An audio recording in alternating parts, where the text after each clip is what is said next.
Hi, so as we are ready to roll out into 2020 and get started with our routines, there are a few tips that I'd like to give, especially to those whom are into leadership roles, be the top line of any organization or those who are running their own businesses, the CEOs, the business heads, and all those who have teams who need to be derived and gotten into performance mode.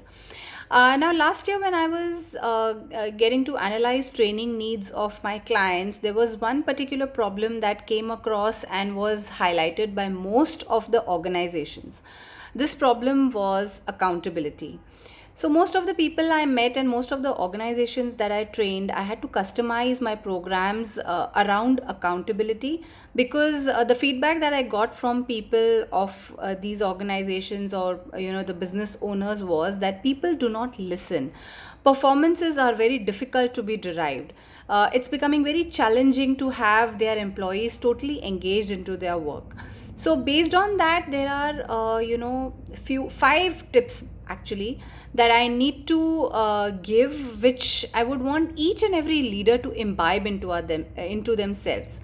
By leaders, I do not mean that those of you who are just holding the position or those who are into some authoritative roles. By leadership, I mean that if you need to take people along with you, the people who are around you, the people who are important to you, the people who work for you, and the people for whom you work.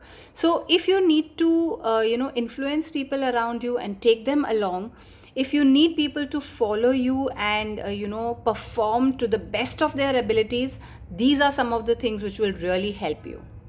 The first most important quality of a leader is to have a proper, very very clear vision. Until and unless you are not clear about where exactly you're trying to reach or where exactly you want your organization to be or that particular department to be, it is extremely difficult for you to explain it to the people who have to be doing the job, and also be clear in your own head as to how you're going to take the whole thing or derive the whole thing along, right? So as a leader, it's extremely important for you to know your goal, for you to know the end result that you're looking for, and then have your team follow through. So, vision. The second most important thing that any leader needs to have is decision making. Now, once you have the vision and you understand that, okay, these are the steps that will need to be followed, there would be certain changes or there would be certain, proposals from your teammates that will need to be decided immediately or at least not take very long to decide. Of course, I do understand that you need to do all the risk analysis and you need to have all sorts of understanding about what would be the problems that you face if this particular decision is taken, or what would be the outcomes of it. Definitely you need to do the analysis, but there are certain people who just sleep over things. And when I meet the teams and I ask them that why is this thing not being followed, they tell us that the management doesn't listen to us. People are sleeping over the things and we keep waiting for the decisions to come. So as a leader, I would suggest that it is extremely important for you to take decisions, and decisions a little faster. The third most important quality of a leader is to have conflict management skills. Now, when you're having a vision, when you're taking certain decisions, not everybody would agree with you, and there is quite a bit of chance that you have conflicts with people around you. These could be people who work for you or for whom you work, right? So, whenever you are into that kind of a situation where there are conflicts happening, you have to be very sorted, and with a calm mind, you need to handle people around you and resolve all kind of conflicts. Now, by saying resolving conflicts, I definitely do not mean that you agree to everything what people say, but you need to understand how you need to reach to a consensus where both the parties are on the same page. And this can happen when you listen to the other person, agree to the things which seem right to you, and then put forward what you want to propose. Because if you're too adamant at making somebody get to the point that you are wanting them to get, it is very difficult to resolve those kind of conflicts. So I would suggest that listen to people, understand their perspective, and then put across your point. The next most important quality of a leader is to genuinely care. Now, this is something that I heard a lot about from Simon Sinek.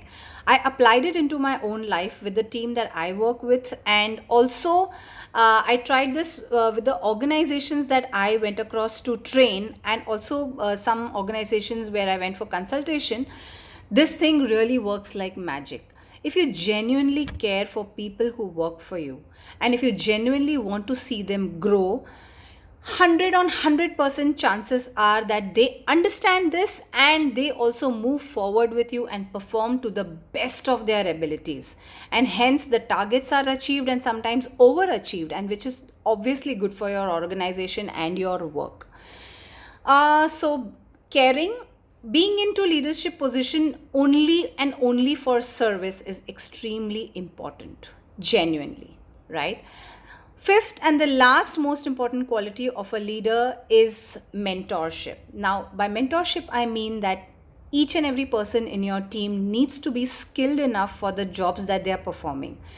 Technically, soft skills, any kind of skills that they require to perform their job to the best of their abilities has to be uh, given proper training and coaching, or whatever is required, whatever investment is required into that kind of mentoring. There could be certain things that you can mentor your team, which is perfectly fine, which you need to do. But if there are certain things that you need to learn also, you need to get yourself, because getting into learning or mentorship is an investment which has the highest ROI. So, on the one hand, where you're spending a lot of expenses on salaries and CTCs and stuff like that, you can consider enhancing your own skills and your team's skills, just so that you make sure that they are perfectly good at their job, right? So these are the five qualities that are extremely essential for any leader to play a long term game and to successfully achieve their targets. Apart from that, these are also the skills which you can apply in your personal life, and they definitely help you to take a lot of people along and enhance your relationships. So I would like to sign off with the message that be a true leader and love yourself. Thank you.